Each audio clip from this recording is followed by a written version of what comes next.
रायजोआव थामथि खोलोबनि बिसायख'थिया दिनै जागायबाय आरो बेबायदिनो रायजोनि मोनफ्रोमबो बियाबाव थामथि खोलोबनि बिसायख'थिया जागायबाय। थिग बेबायदिनो 1 नं क'क्राझार लकसभा बियाबनि बिसायख'थियाबो जागायबाय आरो लोगोसे बे समाव बिटिआर हाग्रा बिफाननि मावफुं सोद्रोमा रनजित बसुमतारी बिथाङाबो 1 नं क'क्राझार लकसभा बियाबनि थाखाय एबा बिसायख'थिनि थाखाय गावनि बेसेन गोसा भटखौ होबाय।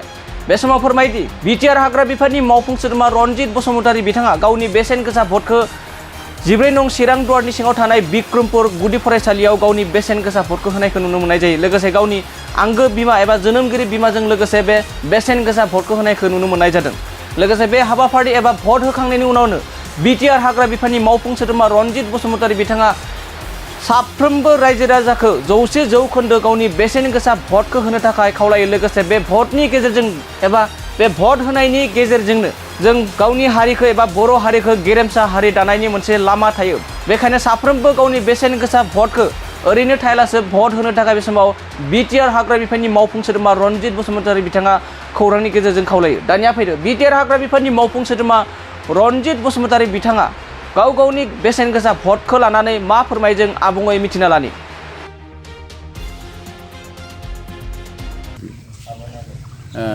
साफ्रोमबो क'क्राझार समस्तिनि क'क्राझार बियाबनि एमपि बियाबनि रायजो राजाफोरखौ 100% भट होनो थाखाय आंनिफ्राय खावलायनाय थाबाय। मानोना जों साफ्रोमबो भारतीय नागरिक हिसाबै जोंहा मोन्थाय दङ। बे मोन्थायखौ जों मालाबाबो खोमानानै लानाङा।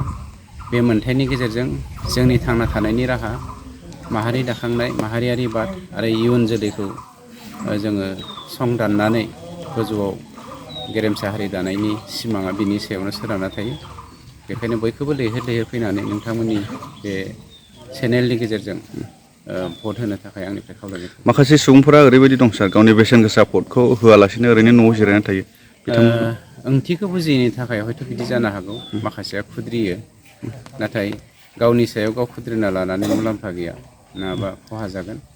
आं खावलायदों बयबो लैहोर लैहोर फैनांगौ।